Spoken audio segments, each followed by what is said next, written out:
Welcome back to our research series on human-centric robotics. In this series, we are exploring the uncharted, wild steplands of robotics, where the robots are designed to work alongside humans, with humans, and for humans. This week is the third week of April 2026, and I'm coming to you from the McKell Park in Sydney, Australia. Again, you can't connect the dots looking forward. You can only connect them looking backwards. So you have to trust that the dots will somehow connect in your future. You have to trust in something, your gut, destiny, life, karma, whatever. Because believing that the dots will connect down the road will give you the confidence to follow your heart, even when it leads you off the well-worn path. And that will make all the difference. Initially, I started addressing the most fundamentals of this research. First, I asked the question of why the future is human-centric and what makes it different than the current paradigm that we are living through, and why it is the essence of my research.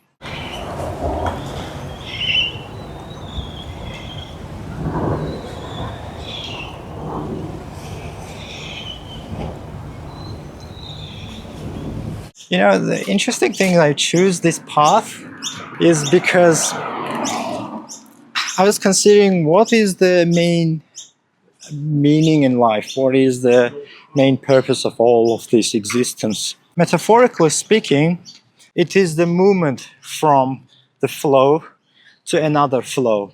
As you know, I've started along the shoreline there, where there is a flow. Now we will be moving towards another shoreline in McKell Park, where there is another flow of water. So we are closing the loop of meaning of life.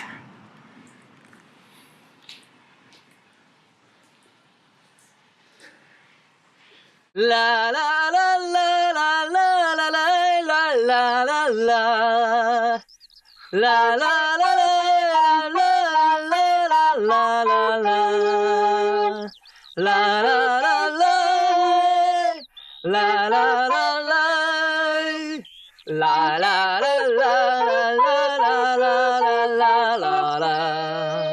Along my journey on the steplands, I was exploring the field of human-centric research,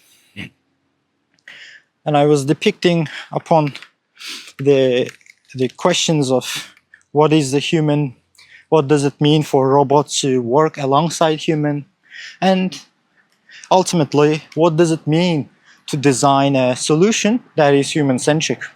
If you look at the episodes, you will notice that I have not been describing the core of my research, but I was more of an exploration phase of defining the groundwork and building on the groundwork before start building the skyscraper. I believe now we are in a good position to start building upwards. Otherwise, the skyscraper would collapse if the groundwork is not made properly, or if the question of where to build a skyscraper is not being answered properly. In today's episode, I will talk about the fundamental core of my research. Particularly, I will talk about human trust in robot. In the literature, trust is defined as the trustor's willingness to be vulnerable to the actions of the trustee. So what is trustor? Trustor is the human, and trustee is the robot.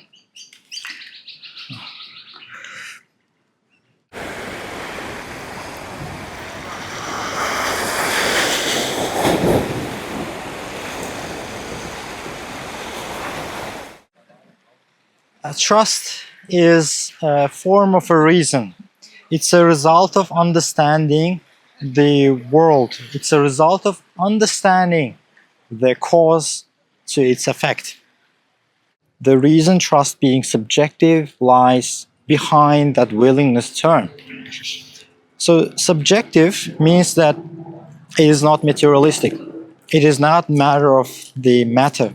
And matter is basically defined in the space and time. Without the time, space does not create matter. And without space, time only would not create matter. Matter would not exist. The reason why matter exists in the first place is because of that coherence of space and time. Yeah, so trust is the state, the inner state, it's unconscious psychic state of a human that's driven by the force that human is not controlling. As I was explaining the topic of dynamic process, now we came to the water line, which is, as you can see, dynamic, flowing. Water is basically a great metaphor to describe what is flux, describe what is dynamic.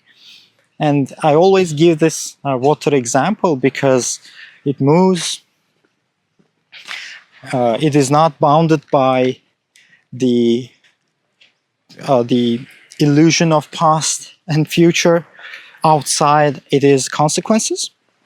That's why I really like the ontology and metaphor of water while describing something that is flux, something that's dynamic.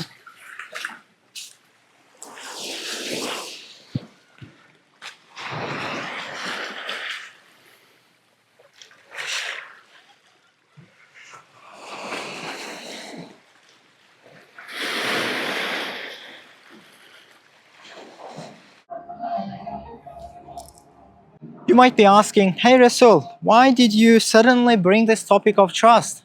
Why it is important? Well, let me explain. Over the past decade, the robotics and AI advanced rapidly and remarkably, especially when AI is getting integrated into robotics, the whole system becomes a black box system. Then why it's a problem? Well, it becomes a problem because of this black boxness. Because the black box system is fundamentally an uncertain system. It brings this a cloud of uncertainty that human is being exposed to. And then due to this uncertainty, people build suspicion over the actions of a black box machine. Open the pod bay doors, Hal. I'm sorry, Dave. I'm afraid I can't do that. What's the problem? I think you know what the problem is just as well as I do. What are you talking about, Hal? This mission is too important for me to allow you to jeopardize it. I don't know what you're talking about, Hal. I know that you and Frank were planning to disconnect me, and I'm afraid that's something I cannot allow to happen. The current developments in AI in robotics are mostly AI-centric or robotic-centric. This brings a problem because when we try to stick in the AI-centric or robotic-centric solutions to the fundamentally human-centric sector, such as healthcare, we will face challenges and problems. Plus, clinical environments inherently have unexpected events frequently occurring. So even though when we think of a robot fully autonomously operating in a highly uncertain environment or unpredictable environment, that could be remarkable from robot-centric view. But that could introduce some other challenges because some patients do want to be treated and cured by health professionals. So having a full autonomous robot might not be the ultimate solution in the human-centric environment. I can't just sit here and do nothing. That's all I've ever done. That's all anyone on this blasted ship has ever done. Nothing! On the axiom, you will survive. I don't want to survive! I want to live! Research in human-robot interactions are moving along the continuum from coexistence, cooperation, and collaboration.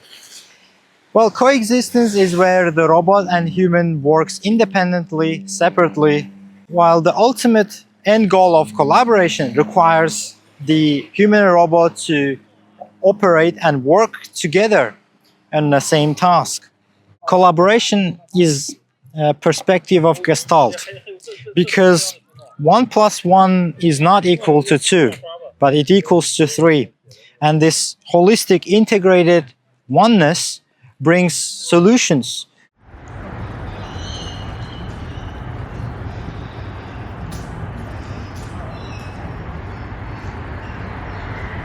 If the parties do not trust each other, then that means that there is no collaboration ever going to be achieved.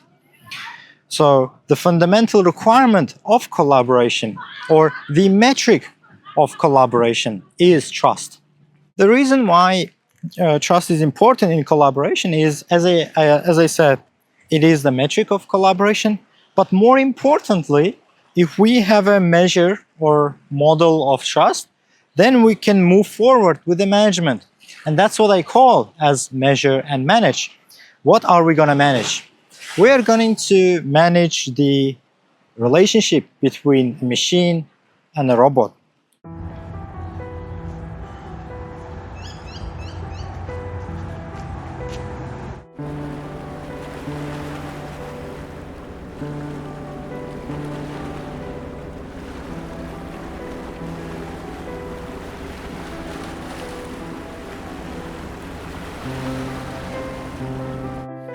Well, that's it from this video today. I hope you enjoyed it, and hopefully I will see you soon in the next video. And bye for now.